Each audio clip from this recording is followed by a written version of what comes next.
Hello गासिबखौबो फिन खनसेबा गोदान भिडिअआवहाय बरायना लाग्रोबाय। स' नोंथाङा नायगासिनो दङ स्टुडेन्ट लाइफ इउटुब चेनेल।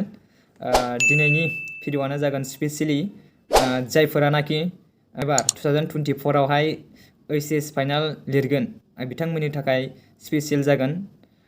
स' बिथांमोना माने बे भिडिअखौ नायनानै माबा मोनसे गियान मोननो हागोन आं बेखौ आसा खालामो। जायफोरानाखि ओइचएस फाइनाल लिरखांबाय बिथांमोना माने नायाब्लाबो जागोन आरो नायाब्लाबो बिथांमोना जायफोरा ओइचएस फाइनाल लिरगोन बिथांमोननि थाखाय शेयार खालामना होजागोन। माने आं बे भिडिअआवहाय बुंगोन अनार्सनि बागै। जोंनि बांसिन फरायसा लोगो बिथांमोना बा फंबाय बिनानावमोना अनार्सनि बागै बारा एथबां मोजाङै मिथियाबो जानो हागौ। स' बे भिडिअखौ नायनानै मोजाङै बुजिनानै लानो हागोन बेखौ आसा खालामो। जोंनि फरायसा लोगो बिथांमोना अनार्सनि बागै खायफा बायदिया मोजाङै बुजिया, बिनि थाखाय बे भिडिअखौ आङो बानायनाय जाबाय।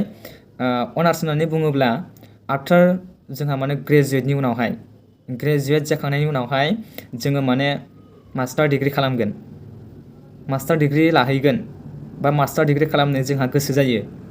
स' बिथांमोननि थाखाय बे भिडिअआवहाय जोबोद इम्परटेन्ट जागोन आं बेखौ आसा खालामो। खोथाया जाहैबाय मा, जोङो ओइचएसनि सिगांनो जोङो बे अनार्सनि थाखाय सांग्रां जानांगौ। मानोना जोंहा ओइचएस फाइनाल लिरखांनायनि उनाव आफ्टार जोङो माने डिग्रि फरायहैजेनगोन, एडमिसन लाहैगोन, बे समावनो जोङो माने अनार्सखौ थि खालामनानै लानांगौ जायो। दा अनार्स जुदि खालामालासिनो जोङो सोरबा सासे स्टुडेन्टआ जुदि सानदों माने आङो मास्टार डिग्रि खालामगोन होननानै, नट इभेन जेनेबा साना बांसिन मानसियानो बेबायदि। दानि फरायसाफोराबो मिथिखागौ, खायफाया मिथियै नंद्राया, थेवबो सोरबा बायदिया साननो हागौ मा होनो ग्रेजुवेट जोबखांनायनि उनाव जेनेरेल कर्सजों थानानै बियो जुदि मास्टार डिग्रि खालामहैगोन होननानै सानोब्ला बियो जाहैनाय नङा। मानो होनोब्ला नोंहा अनार्स लायोब्लासो माने मेजर साबजेक्ट लायोब्लासो नोङो आफ्टार ग्रेजुवेटनि उनावहाय नोङो मास्टार डिग्रि खालामहैनो हागोन। मानोना नोंहा जुदि जेनेरेलजों थाङोब्ला, जेनेरेल कर्स लानानै जुदि नोङो ग्रेजुवेट खालामोब्ला नोंहा आफ्टार ग्रेजुवेटनि उनावहाय मोनसे साबजेक्ट थाहैनाय नङा बा मोनसेबो कर्सआनो नोंहा थाहैनाय नङा। दा जोङो सांग्रां जानांगौआ जाहैबाय ओइचएसनि सिगां माने फाइनाल ओइचएस पिइउ फाइनालनि सिगांनो, आनजादखौ होनायनि सिगांनो जोङो एसे बिनि बागै मिथिनानै लानांगौ जायो। नोङो बबे साबजेक्टआवहाय अनार्स लागोन, नोंहा जुदि मास्टार डिग्रि खालामनो गोसो दंब्ला बबे साबजेक्टआव नोङो अनार्स लागोन, लाइनजों खोथा गैया, नोङो आर्ट्सआव थां, कमार्सआव थां, साइन्सआव थां, लाइनजों खोथा गैया, नायजाजोबगोन बे भिडिअआहाय गासिनिबो थाखाय इम्परटेन्ट।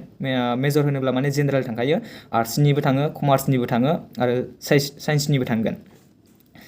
जेखियानो जाया मानो दा बर' लेंगुवेजै बुंनाय हिसाबै बा बर' मानसि हिसाबै आङो जेनेबा सासे स्टुडेन्टआहाय बर' साबजेक्टआवहाय मेजर लागोन। दा जुदि नोङो बर' साबजेक्टआव नोङो खुनुरुखुमै साबजेक्टआव नोङो पास जायोब्ला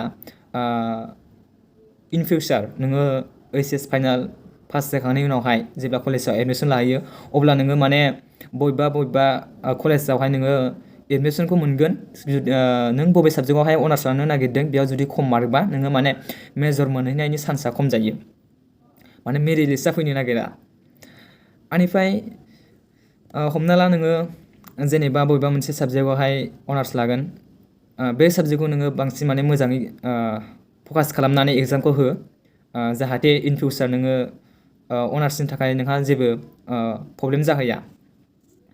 बिनि थाखायनो माने आङो सांग्रांथि होनो थाखाय आङो बे भिडिअखौ लाबोनाय जाबाय।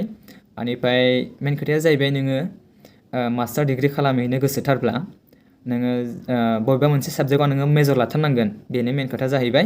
आरो बिनि मेन खोथानिफ्राय जोङो माबायदि सांग्रां जानांगौ जाहैबाय, नोङो ओइचएस फाइनालनि सिगांनो जुदि नोंहा मेजरनि साबजेक्टआवहाय जेबो नलेज गैयाबा नोङो माने उनावहाय प्रब्लेम जाहैगोन। आरो जों सांग्रां जानांगौआ जाहैबाय मा, नोङो बबे साबजेक्टआवहाय अनार्स लानो नागिरदों बे साबजेक्टआव नोङो मोजाङै मार्कखौ केरि खालामनानै लानांगोन। बिदि नङाखि मा थार्ड डिभिजनफ्रा अनार्स मोना, बेबायदि नङा। थार्ड डिभिजनाबो अनार्स मोनो। जुदि नोंहा बबेबा मोनसे साबजेक्टआवहाय अनार्स लागोन, नों जाय साबजेक्टआव अनार्स लागोन बे साबजेक्टआव नोंना मार्कआ हाइ फाइ, अब्ला नोङो आरामसे माने मेरिट लिस्टआव फैनो हागोन। थार्ड डिभिजनाबो मोनो, सेकेन्ड डिभिजनबाबो मोनगोन, फार्स्ट डिभिजनफ्राथ' मोनखागोनानोसै आरो ओरै गोजौनिया मोनखागोनानोसै। बेनिफ्राय भिडिअआहाय बेखिनियानोमोन अनार्सनि बागै आङो जाखिनि मिन्थिगौ आङो बेखौ शेयार खालामबाय। आंबो माने सिगाङावहाय बारा एथबां मोजाङै मिथियानोमोन, बेनिफ्राय दायो आङो एसे मिथिसिनलांबाय। दा जेसेबां माने मिथिदों आङो बेखौ शेयार खालामबाय। बे भिडिअखौ ओइचएस पास जानायफोरा जायफोर फरायसाफोरा ओइचएस पास जाबाय बिथांमोना नायाब्लाबो सोलिगोन, नाथाय जाखिनि जायफोर फंबाय बिनानावमोना ओइचएस फाइनाल लिरगोन एबा बिनि उननि फरायसाफोर first year, class 10, class 9, class 7, class 8 बिथांमोननि थाखाय बे भिडिअआहाय स्पेसियेल जागोन। स' बिथांमोननो अननानै शेयार खालामना हो जाहाथे अनार्सनि बागै बुजियो। आरो नेक्स्ट भिडिअआवहाय आङो कर्सनि बागै लाबोगोन। NEP नि कर्सनि बागै आङो मोजाङै डिटेल्स लाबोबावगोन। NEP माने नेशनेल एडुकेसन पलिसि, बेनि बागै माने दा सोलिबाय। स' उननियाबो बे कर्सखौनो मोनगोन नालाय उननि भिडिअआवहाय आङो बेनि बागै मोजाङै लाबोगोन। मोनबेसे पेपार जाखो आरो पेपार जाखो, मा नाम, बेफोरनि बागै आङो मोजाङै भिडिअ लाबोबावगोन। स' उननि भिडिअखौ नेना थाबानो जाबाय आरो चेनेलखौ अननानै साबस्क्राइब खालाम आरो शेयार खालाम जेसेबां हायो एसेबां भिडिअखौ, माने जायफोरा ओइचएस फरायदों बिथांमोना जाहाथे मोजाङै बुजिनानै लायो अनार्सनि बागै। स' अनार्सनि बागै बेखिनियानोमोन भिडिअआहाय। उननि भिडिअखौ नेना थादो। Thank you.